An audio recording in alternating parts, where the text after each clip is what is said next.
بسم اللہ الرحمن الرحیم۔ السلام علیکم نائنتھ کلاس، امید ہے آپ سب خیریت سے ہوں گے۔ گزشتہ سبق میں ہم نے پڑھا منٹو مارلے اصلاحات، میثاق لکھنؤ اور تحریک خلافت، اور اس کے بعد آج ہم پڑھیں گے تحریک عدم تعاون۔ اس تحریک کے اہم مقاصد حسب ذیل تھے: حکومت کے ساتھ عدم تعاون، حکومت کے ساتھ جو ہے وہ کوآپریٹ نہ کیا جائے، سرکاری ملازمتوں کو ترک کرنا،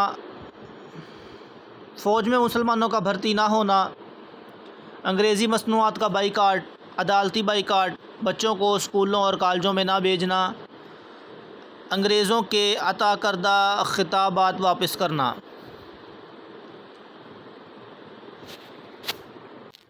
عزیز طلبہ، اس کا ایک مختصر سوال بنائیں گے۔ تحریک عدم تعاون 1920 عیسوی کے 4 مقاصد ذکر کریں، کم از کم 4 مقاصد نوٹ کریں۔ اس کے بعد ہے تحریک ہجرت 1920 عیسوی۔ 1920 میں چند علماء اکرام نے فتویٰ جاری کیا کہ برصغیر دارالحرب ہے، یعنی جنگ کا گھر ہے، مسلمانوں کا انگریزوں کی عمل داری میں رہنا جائز نہیں، انہیں دارالسلام میں ہجرت کر جانی چاہیے، یعنی انگریزوں کے ماتحت رہنا جائز نہیں، اس لیے انہیں دارالسلام یعنی جہاں اسلام غالب ہے ان علاقوں میں ہجرت کر جانی چاہیے۔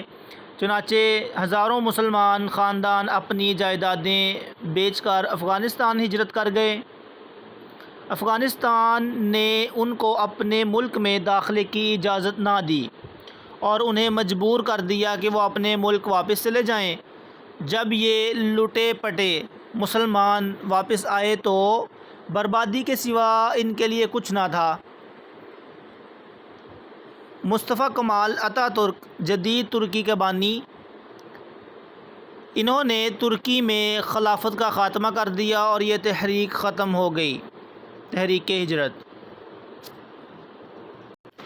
عزیز طلبہ، اس ٹاپک کا بھی ایک کویسچن بنائیں گے۔ تحریک ہجرت 1920 سے کیا مراد ہے؟ عزیز طلبہ، یہ تھوڑا لینتھی ہے، 4 لائنیں، اس لیے یہ نہیں لکھیں گے، اس کو صرف یاد کریں گے۔ آگے ہے نہرو رپورٹ 1928۔ نہرو رپورٹ نے مسلمانوں کے ساتھ ماضی میں کیے گئے معاہدہ لکھنؤ پر پانی پھیر دیا اور جداگانہ انتخابات کے اصول کو رد کرتے ہوئے ان تمام تحفظات کو ماننے سے انکار کر دیا جو مسلمان اپنی ترقی اور بقا کے لیے لازمی سمجھتے تھے۔ عزیز طلباء، گزشتہ اسباق میں ہم نے پڑھا جو مسلمانوں کو جداگانہ انتخاب کا جو حق ملا، اس حق کو مسترد کر دیا، ختم کر دیا گیا۔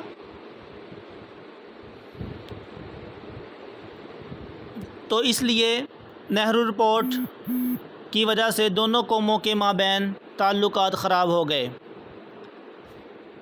یہاں پہ مختصر سوال اور بنائیں گے، نہرو رپورٹ 1928 سے کیا مراد ہے؟ تو اس سوال کے جواب میں یہ دونوں لائنیں مکمل لکھیں گے۔